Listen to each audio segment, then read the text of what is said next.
नमस्कार दोस्तों, मेरा नाम पंकज गुप्ता और आप देख रहे हैं YouTube channel Pankaj Gupta classes. दोस्तों, आज जो मेरा टॉपिक है वो प्रारंभिक परीक्षा के लिए बहुत अधिक महत्वपूर्ण है। प्रारंभिक परीक्षा के साथ साथ इस टॉपिक से मेंस के लिए भी आपको क्वेश्चंस देखने को मिलेंगे। तो दोस्तों, आज हम लोग जैन धर्म और महावीर स्वामी के विषय में पढ़ेंगे कि जैन धर्म क्या था, महावीर स्वामी के बारे में पढ़ेंगे और उसके बाद दोस्तों जो मुख्य परीक्षा में कोई प्रश्न आया है तो उसके ऊपर चर्चा करेंगे। दोस्तों, आज की जो मेरी क्लास है ये कुल 4 भागों में विभक्त है। इस क्लास के सबसे प्रथम भाग में हम लोग महावीर स्वामी के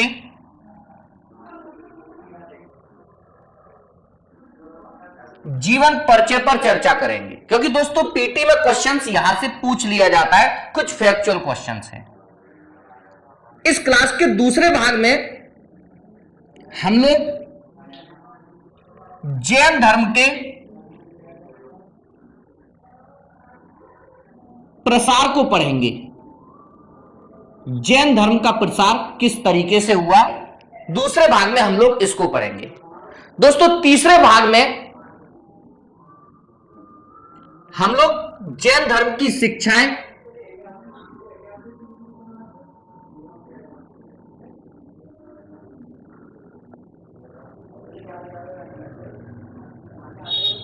पर चर्चा करेंगे और जो इसका अंतिम भाग है उस अंतिम भाग में जो जैन धर्म के सिद्धांत हैं हम उस पर चर्चा करेंगे। तो दोस्तों लास्ट तक देखिएगा। जो जैन धर्म के सिद्धांत हैं उस पर मेंस से क्वेश्चन पूछा जाता है। जैन धर्म की शिक्षाएं, महावीर स्वामी के जीवन परिचय और जैन धर्म के प्रसार से पीटी में क्वेश्चंस बहुत ज्यादा पूछे जाते हैं। तो दोस्तों चलिए शुरू करते हैं आज की क्लास, महावीर स्वामी एवं जैन धर्म। तो दोस्तों, जैन धर्म के विषय में हमें जानकारी कहां से प्राप्त होती है? तो जैन धर्म के विषय में हमें जो जानकारी है वो जैन साहित्य से होती है, जो प्राकृत भाषा में लिखा गया है। दोस्तों, जो कुल जैन साहित्य है उसकी संख्या 12 है और इनको आगम साहित्य भी कह देते हैं। तो इस जैन साहित्य में 3 जो आगम ग्रंथ हैं वो बहुत महत्वपूर्ण माने जाते हैं, जिनमें सबसे फर्स्ट है आचरांग सूक्त।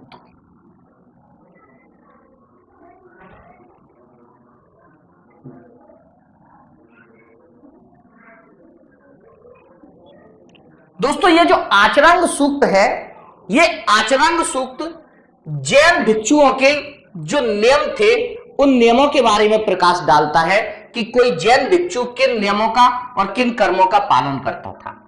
तो आचरांग सूक्त से हमें जैन संघ में अपनाए गए नियमों के बारे में जानकारी प्राप्त होती है।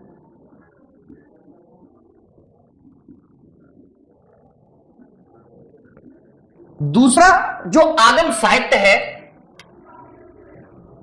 वो है भगवती सूक्त।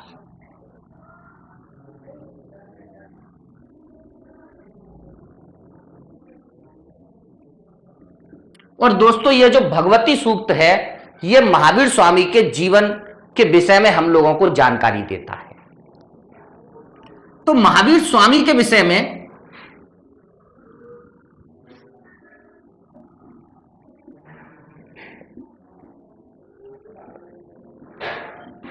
हमें जो जानकारी प्राप्त होती है वो भगवती सूक्त से होती है।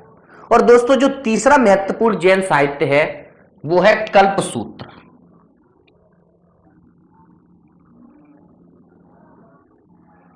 ये जो कल्प सूत्र है ये महावीर स्वामी के विषय में हम लोगों को जानकारी प्रदान करता है।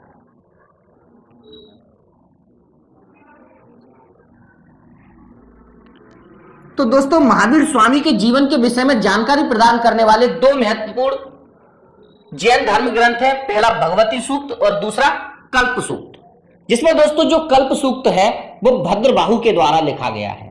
ये कुछ फैक्चुअल क्वेश्चन है जिन्हें आप लोग पढ़ लीजिए, एग्जाम में पूछे जाते रहे। तो दोस्तों महावीर स्वामी के विषय में जानकारी देने वाले दो महत्वपूर्ण धर्म ग्रंथ है, भगवती सूक्त और दूसरा कल्प सूक्त। जबकि जैन भिक्षुओं के नियम और कायदे और कानून के विषय में हमें जो जानकारी है वो हमें आचरांग सूक्त से प्राप्त होती है। तो दोस्तों हम लोग बात कर रहे थे महावीर स्वामी की। तो महावीर स्वामी का जो जन्म था वो सामान्यतः 599 ईसा पूर्व में माना जाता है। लेकिन दोस्तों महावीर स्वामी के जन्म को लेकर भी कुछ इतिहासकारों में विरोधाभास है। कुछ इतिहासकार महावीर स्वामी का जो जन्म है वो 540 ईसा पूर्व के आसपास मानते हैं, जबकि कुछ इतिहासकार 599 ईसा पूर्व को महावीर स्वामी का जन्म वर्ष मानते हैं। तो दोस्तों सामान्यतः 599 को ही सही माना जाता है और हमारा जो आयोग है वो भी 599 को ही मानता है। तो मैं ये मान करके चलता हूं कि महावीर स्वामी का जो जन्म था वो 599 ईसा पूर्व में वैशाली के निकट एक गांव था जिसका नाम था कुंडल ग्राम, उस गांव में हुआ था। महावीर स्वामी के जो पिता थे उनका नाम सिद्धार्थ था और वो ज्ञात्रक कुल के प्रधान थे। दोस्तों जब 16 महाजनपदों का उदय हुआ तो इनमें एक लक्ष्मी जनपद था जो 8 कबीलों में विभाजित था और जो लोकतांत्रिक शासन व्यवस्था पर आधारित था। ध्यान रखना, जो लक्ष्मी था वो लोकतांत्रिक शासन व्यवस्था पर आधारित था। तो इन्हीं 8 कुलों में से एक ज्ञात्रक कुल था जिसके प्रधान थे महावीर स्वामी के पिता, जिनका नाम सिद्धार्थ था। दोस्तों इनकी मां त्रसला, इनकी मां का नाम त्रसला था। लेकिन आपको मैं एक बात और बता दूं, इनकी मां का एक नाम और हमें मिलता है जब आप हम इन धर्म ग्रंथों को पढ़ेंगे। तो सामान्यतः महावीर स्वामी की जो मां थी उनका नाम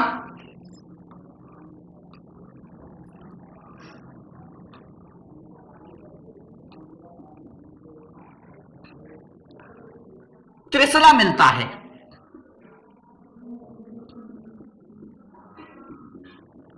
लेकिन दोस्तों ध्यान रखना, महावीर स्वामी की जो मां थी उनका नाम विदेह दत्त भी मिलता है। जब आप इन धर्म ग्रंथों को पढ़ोगे तो उनका जो दूसरा नाम है वो विदेह दत्त मिलता है।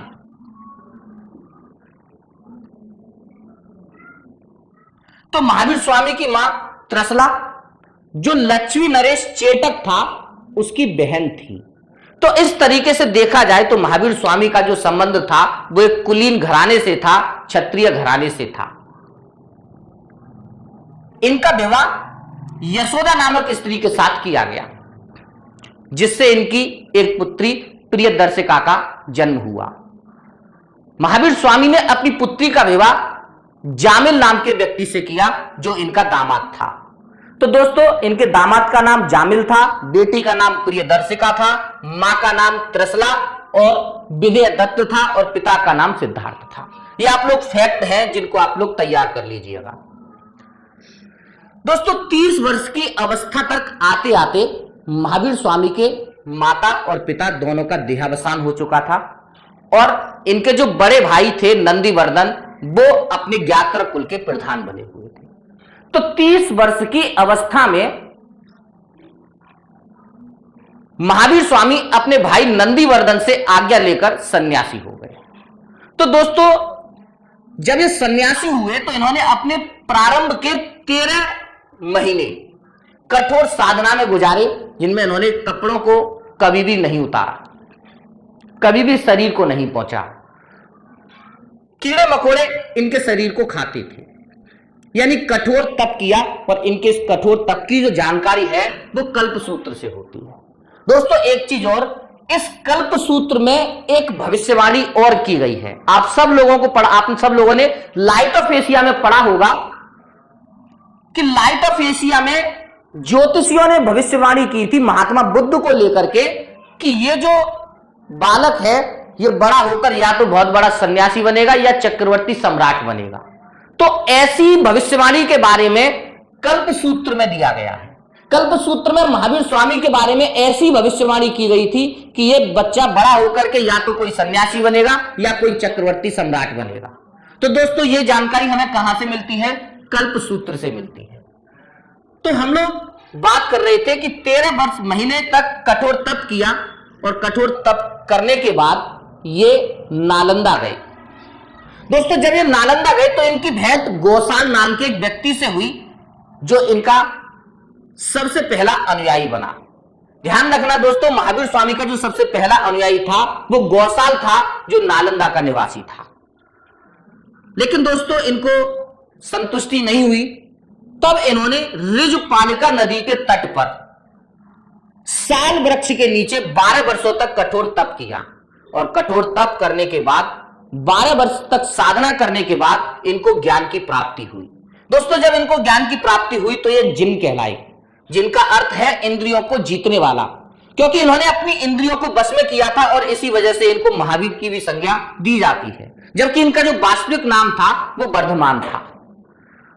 दोस्तों ज्ञान प्राप्त करने के बाद महावीर स्वामी ने 30 वर्षों तक अपने जैन धर्म का प्रचार और प्रसार किया और 527 ईस्वी में आकर पावापुरी के निकट इनकी मृत्यु हो गई। दोस्तों राजगृह के आसपास एक जगह पड़ती है पावापुरी, जहां पर इनकी मृत्यु हुई। और राजगृह में इनका जो सबसे प्रसिद्ध या सबसे प्रिय शिष्य था वो उपाली था। उपाली इनका सबसे प्रिय शिष्य था जो राजगृह में निवास करता था। तो दोस्तों ये था महावीर स्वामी का जीवन परिचय, जिसमें कई सारे फैक्ट ऐसे हैं जो मैंने आपको यहां लिख दिए हैं, आप इनको नोट कर लीजिए। इसके बाद हम लोग पढ़ते हैं जैन धर्म के प्रचार और प्रसार का तरीका। जैन संघ का या जैन धर्म का प्रचार और प्रसार स्वयं महावीर स्वामी ने 30 वर्षों तक किया। इसके अलावा महावीर स्वामी ने जैन धर्म के प्रचार और प्रसार के लिए जैन संघ की स्थापना की।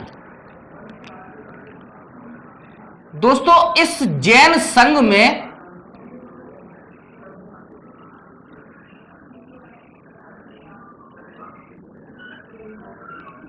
महावीर स्वामी ने 11 गणधरों की नियुक्ति की।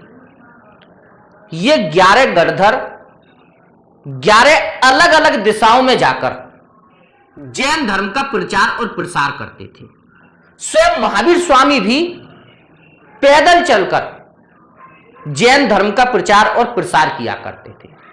तो दोस्तों ये जो गणधर थे और स्वयं महावीर स्वामी वर्ष के 8 महीनों में जैन धर्म का प्रचार प्रसार करते थे और वर्षा ऋतु में जैन संघ में निवास करते थे। दोस्तों महावीर स्वामी की जब मृत्यु हुई तो जब तक ये सारे के सारे 11 गणधर, मैंने भी आपको क्या बताया, 11 गणधरों की नियुक्ति की थी। तो जब महावीर स्वामी की मृत्यु हुई तो महावीर स्वामी की मृत्यु तक 10 गणधरों की भी मृत्यु हो चुकी थी। केवल सुधर्मन एक ऐसा गणधर था जो महावीर स्वामी की मृत्यु के बाद भी जीवित था। तो स्वाभाविक सी बात थी, महावीर स्वामी के निर्वाण प्राप्त होने के बाद या मृत्यु होने के बाद सुधर्मन को इस जैन संघ का अध्यक्ष बनाया गया था। दोस्तों सुधर्मन कुल 11 वर्षों तक इस जैन संघ का अध्यक्ष रहा। उसके बाद जम्बू, यानी महावीर स्वामी के बाद सुधर्मन,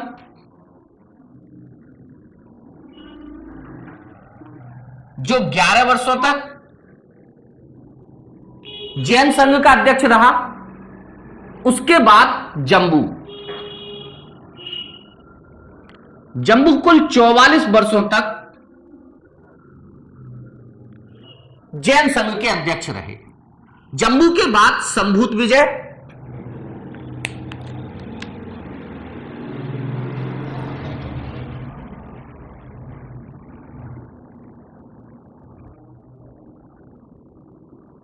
और चौथे भद्रबाहु जैन संघ के अध्यक्ष बने। तो दोस्तों जो प्राचीन जैन साहित्य था वो तब तक समाप्त हो चुका था और उसकी जानकारी संभूत विजय और भद्रबाहु को ही थी, जिनमें संभूत विजय की मृत्यु चंद्रगुप्त मौर्य के समय ही हो चुकी थी। तो दोस्तों जैन संघ के अध्यक्ष बने भद्रबाहु और इन संभूत विजय का शिष्य था जिनका नाम था, जिन्होंने श्वेतांबर संप्रदाय की स्थापना, जिनका नाम था स्थूलबाहु। तो दोस्तों संभूत विजय की तो मृत्यु चंद्रगुप्त मौर्य के शासनकाल के दौरान ही हो चुकी थी। तो संभूत विजय का शिष्य था स्थूलबाहु, जिन्होंने श्वेतांबर संप्रदाय की स्थापना की है।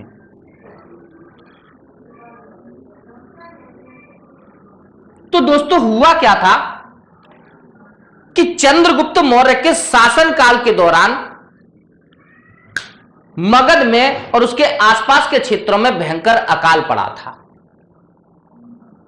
तब दोस्तों ये जो भद्रबाहु थे ये अपने अनुयायियों के साथ दक्षिण भारत चले गए और वहां पर जाकर के उन्होंने जैन धर्म का प्रचार और प्रसार किया और इस तरह से दक्षिण भारत में जैन धर्म का प्रचार और प्रसार हुआ। दोस्तों स्थूलबाहु मगध में ही रह गए और इन्होंने अपना एक नया संप्रदाय बना लिया जिसे हम लोग बोलते हैं श्वेतांबर संप्रदाय।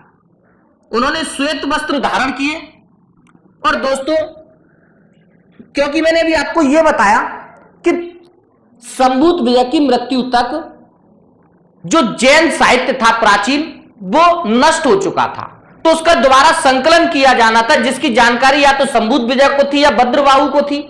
तो संभूत विजय की मृत्यु तो चंद्रगुप्त मौर्य के शासनकाल के दौरान ही हो चुकी थी और भद्रबाहु दक्षिण भारत में चले गए थे अपने अनुयायियों के साथ और वहां पर जैन धर्म का प्रचार और प्रसार कर रहे थे। तो स्थूलबाहु मगध में रह गए और इसी दौरान पाटलिपुत्र में पहली जैन महासंगीति का आयोजन किया गया। तो दोस्तों जो पहली जैन महासंगीति का आयोजन हुआ पाटलिपुत्र में, उसमें जो संकलन हुआ वो सामान्यतः श्वेतांबर संप्रदाय का संकलन था। उसमें जो विचार थे वो श्वेतांबर संप्रदाय से थे। तो इस तरीके से दोस्तों श्वेतांबर संप्रदाय का संकलन हुआ जिसकी स्थापना स्थूलबाहु ने की। जब भद्रबाहु दक्षिण भारत से वापस मगध लौटे तो उन्होंने देखा कि बहुत सारे जो जैन भिक्षु थे वो श्वेत वस्त्र धारण करते थे और गृहस्थ जीवन जीते थे। स्वाभाविक सी बात थी, जो प्राचीन हमारा जैन धर्म था उसके अनुसार यह वर्जित था जैन भिक्षुओं के लिए, जिसके कारण भद्रबाहु का स्थूलबाहु के साथ झगड़ा हुआ, मतभेद हुआ और जो जैन धर्म था वो दो भागों में विभाजित हो गया, जिनमें पहला पंथ था दिगंबर संप्रदाय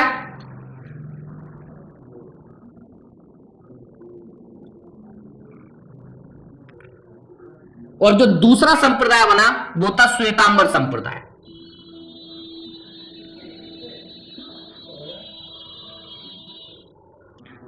दिगंबर संप्रदाय के संस्थापक भद्रबाहु को माना जाता है और श्वेतांबर संप्रदाय के जो संस्थापक थे वो स्थूलबाहु को माना जाता है। दोस्तों कुछ इतिहासकारों का यह भी मानना है कि जब मगध में भयानक अकाल पड़ा तो जो मगध का शासक था उस समय चंद्रगुप्त मौर्य, वो मगध का शासन अपने पुत्र बिंदुसार के पक्ष में छोड़कर दक्षिण भारत चला गया। दक्षिण भारत में जब वो गया तो दक्षिण भारत का जो कर्नाटक राज्य है वहां पर चंद्रगिरी की पहाड़ियां पड़ती हैं। वहां पर जाकर के उसने जैन धर्म का प्रचार और प्रसार किया और जैन धर्म की एक प्रथा है जिसे हम लोग बोलते हैं संथारा प्रथा। इस प्रथा में जैन भिक्षु क्या करता है कि अपने आप को जीवन के अंतिम समय में एक कमरे में बंद कर लेता है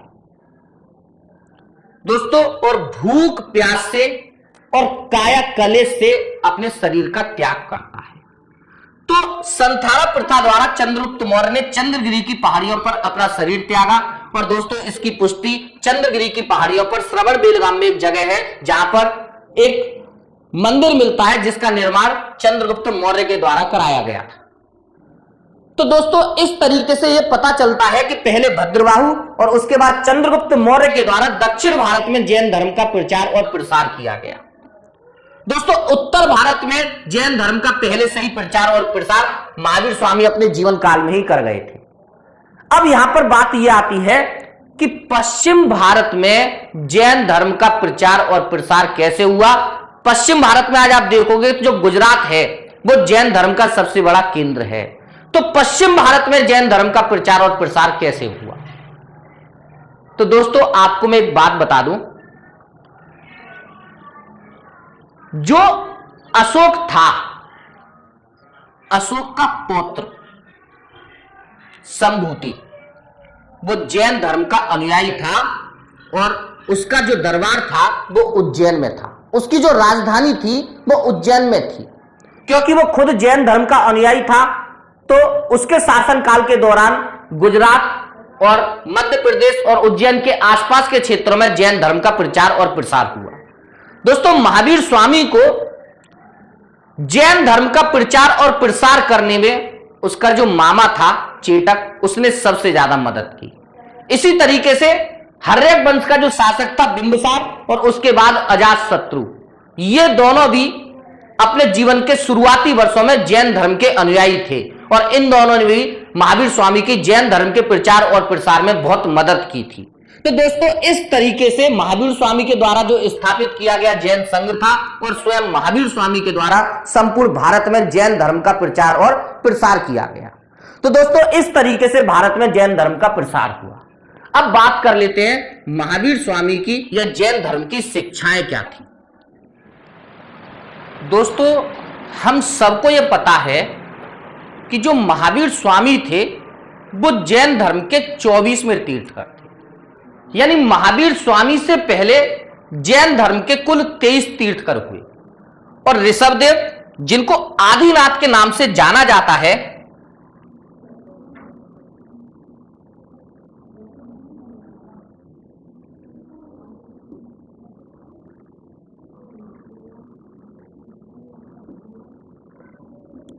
उनको जैन धर्म का संस्थापक माना जाता है। यानी जैन धर्म के जो सबसे पहले तीर्थकर थे वो ऋषभदेव अथवा आदिनाथ थे।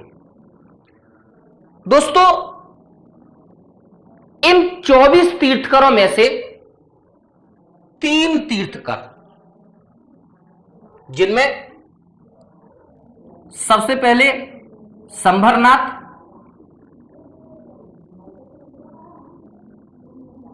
दूसरे चंद्रप्रभा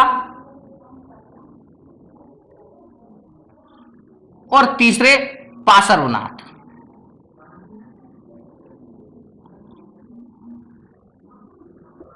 इन तीनों का जो जन्म स्थान है वो उत्तर प्रदेश माना जाता है। जिनमें संबरनाथ जो थे वो तीसरे जैन तीर्थकर थे,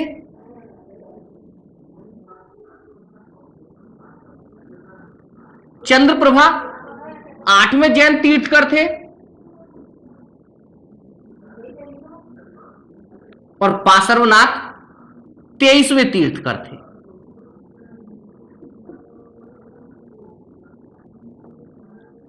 तो मैं ये कह सकता हूं कि पार्श्वनाथ के बाद महावीर स्वामी जैन धर्म के 24वें तीर्थकर बने। अब मैं आपसे बात कर रहा था जैन धर्म की शिक्षाएं। तो दोस्तों जैन धर्म की शिक्षाओं को लेकर के पार्श्वनाथ जो 23वें तीर्थकर थे और महावीर स्वामी जो 24वें तीर्थकर थे, उनमें कुछ मतभेद थे और खासकर 2 चीजों को लेकर के जैन धर्म में पार्श्वनाथ और महावीर स्वामी के बीच मतभेद पाया जाता है। पार्श्वनाथ के अनुसार जैन धर्म की कुल 4 शिक्षाएं थी, जिनमें सबसे फर्स्ट थी अहिंसा,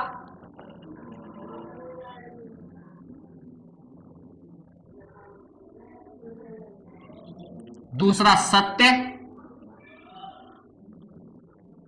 तीसरा अपरिग्रह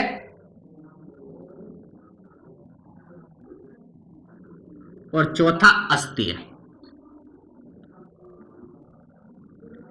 ये 4 शिक्षाएं पार्श्वनाथ के द्वारा जैन धर्म में स्थापित की गई थी, जिसमें अहिंसा का मतलब था हिंसा नहीं करनी चाहिए, सदा सत्य बोलना चाहिए, अपरिग्रह का मतलब था जितना आवश्यक हो केवल उतना ही वस्तुओं का संग्रह किया जाना चाहिए, और अस्तेय का मतलब कभी भी चोरी नहीं करनी चाहिए।